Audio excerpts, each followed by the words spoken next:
Welcome back to the Fairway Performance Podcast. My name is Sean Dykoff and I'm the host of this show. And today we're going to be talking about building a training program if you're a brand new beginner to the gym.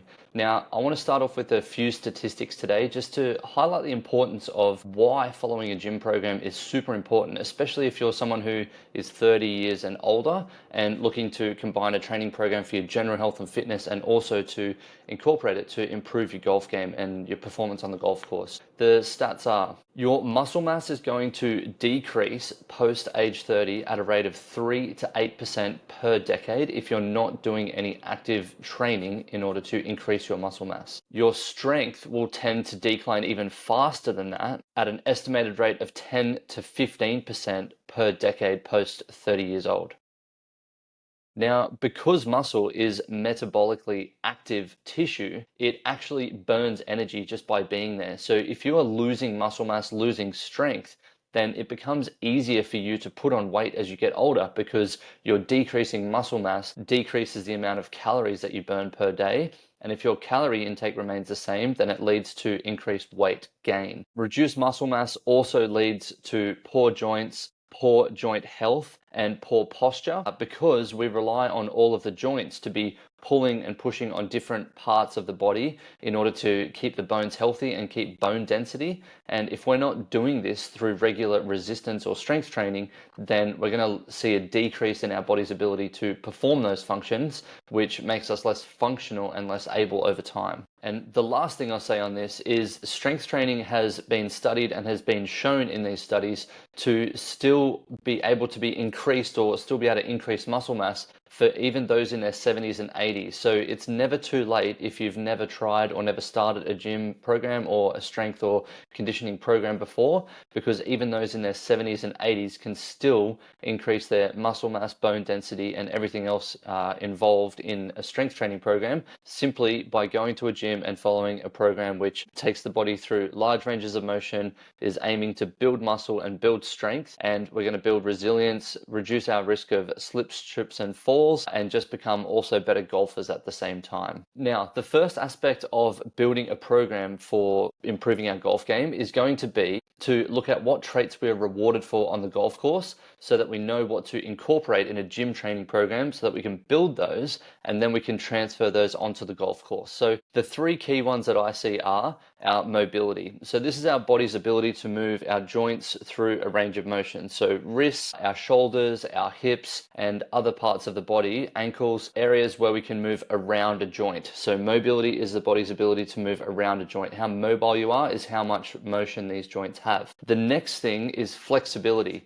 Flexibility is where we're looking at how far we can actually stretch through a range of motion. So if we're looking at the hamstrings, we can see how far we can stretch our hamstrings. So can we touch our toes? That is a measure of flexibility. And we need a combination of flexibility and mobility in order to perform a golf swing, which we can find out during a TPI screening. And then the last thing we look at is muscle mass. So muscle mass is something which is going to help us with our strength. It's going to help us with our power production. And it's also going to help us with our resistance or resilience against getting injured so that the demands of golf are not going to injure us because they are higher than what we're capable of. The gym is our place in order to train our bodies, to strengthen our bodies, and to mobilize our bodies so that when we go onto the golf course, that is actually an easier thing to do than the stress and strain that we've been putting on our bodies in the gym to build it up and be stronger. So the first thing we need to look at when actually building the program is what needs to be in place and what steps do we need to follow in order to start out and then go to an intermediate level and then an advanced level.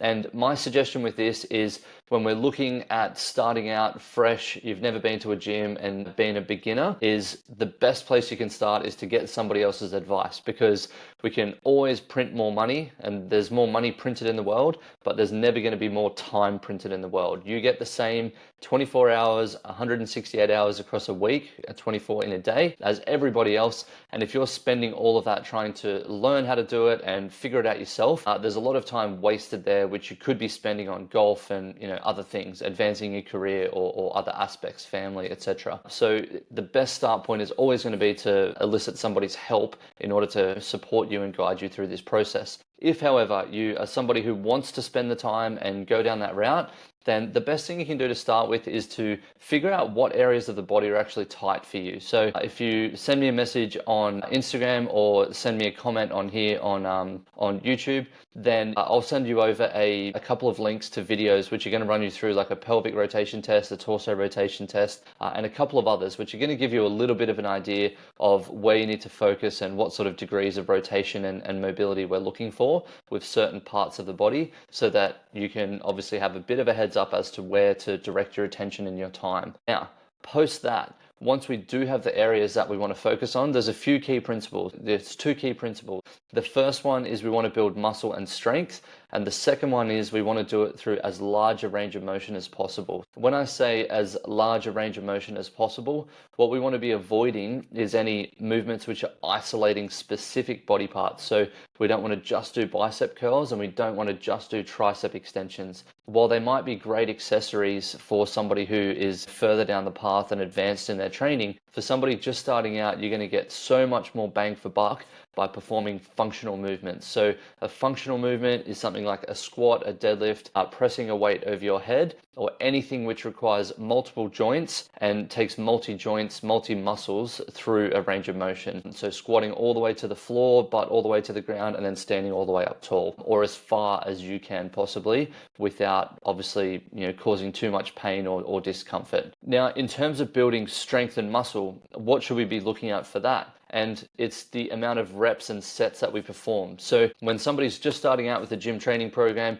they're probably going to be on the lower end of the spectrum in terms of volume needed in order to gain an adaptation or improvement for their muscle and strength. So we can look down at around 10 sets per body part per week. Now, somebody who is more advanced and has been in the gym for many years, I put myself in this category, having trained for close to 20 years now, and I need up to around 20 or even up to 25 sets if carrying out training to build muscle in order for my body to get enough of a stimulus to create the adaptation of growing muscle. So as we get stronger, fitter, faster over time, you're going to need to increase that dosage, just like you would for anything else. Now, the rep structure. With hypertrophy training or trying to build muscle, the most common rep structure is going to be 8, 10, or 12 reps, somewhere around this. It's going to be the best combination of the amount of weight and the amount of stress we put on the body to create the adaptations required for our body to grow more muscle. If, however,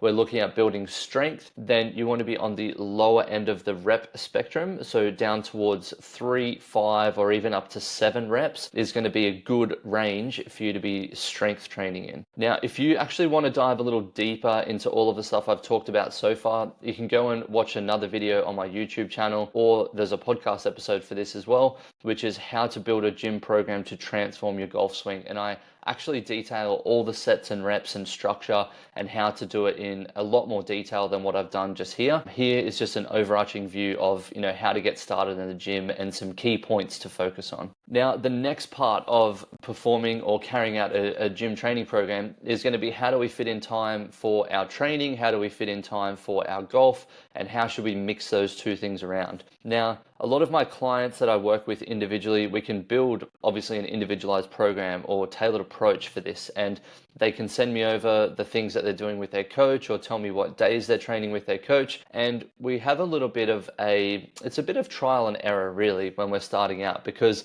we don't know how their body's going to react the next day after training, because some people will train and then they'll feel fine the next day and then they might be sore the second day after. Maybe. Some people will train and then they'll be very sore the next day. And then once we've actually done a little bit of this trial and error and performed a little bit of this, then we can see how they react, how they respond, how their body reacts and responds, when they go and start swinging a club. And for some people, it's actually beneficial for them to be a little bit sore when they go and do this swing practice, because it brings more awareness to the body. It forces them to do a bit more of a warm up. They feel a little more mobile because they've just trained the day before and moved their body through through a large range of motion through the gym stuff that they've done, and they actually feel better. For some people, they feel worse, and you're never going to know this until you actually give it a try and know. Trial and error is your best friend when it comes to starting out in this, because if we're doing it at a point in time where it's not important with the results of the rounds that you're going to play, then it doesn't really matter. If we're just going out to practice, then sure, we might go out and, not play as well as we want to. But as long as it's a practice round and the results don't matter, then it's just learning. We either win or we learn. We win because we've just found a new way to do something in a better way than what we currently had, or we learned that, that wasn't the best approach, and we can obviously tweak it, change it, and then find the best approach for us. The worst thing that people can do is just throw the baby out with the bathwater and just say, no, I'm not going to do that. And then they'll never know. You might actually perform much better. And I know many of my clients perform much better when they've trained 3 times a week, Monday, Wednesday, Friday, or Monday, Tuesday, Thursday, whatever those days are. They play better on the weekends, even if they are a tiny bit sore from some of the training that they've done. Now, hopefully those just very few key pointers there are enough to give you enough information in order to make a start on your program. Or if you're still unsure of how to structure things, or want to know what movements or some example exercises of what to do in the gym, then the best way to find that out is to go to the video, How to Build a Gym Program That Will Transform Your Swing. I go into a lot more detail in that video. It's a slightly longer video or podcast than this one, but you're going to get the sets and reps, the volume, figure out what exercises to do, learn a few different exercises or tests you can perform in order to learn what areas of the body you need to work on. And if you want more information on what the tests are in order to figure out what's going on, you can also send me a message on Instagram at Sean Dyakoff, or you can send me an email or sean@fairwayperformance.com is my email address. So send me an email there and I can shoot you over the links, because they're hidden links on YouTube that I only give access to my clients or people who've used my apps. So if you want access to those, then send me an email or a message on Instagram. Now, I hope that helps just to provoke a little bit of thought and give you just a little bit of information, a little taster of information, so that you can dive deeper to figure out exactly how to start your golf journey. And if you'd like any support with it, then you can actually reach out to me on those same 2 channels, and let's just start the conversation about cutting all the guesswork out and just figuring out exactly what you need to work on, so that you can work on the things which are going to drive the needle for you the most, and work on those exactly so that you get more bang for your buck in terms of the time that you spend in the gym. Every drop of sweat that you put into your gym program is actually going to be driving you forwards and you progressing in your golf game and your health and fitness. I really hope this information has helped, just spurred some thoughts. If you like the video, obviously like it on YouTube, or give me a 5-star rating or review on iTunes or Spotify. I would really appreciate it. It just helps me get into the ears or the eyeballs of more golfers just like you who need the support in order to get started with their golf fitness journeys and also build their health and fitness and better performance on the golf course. So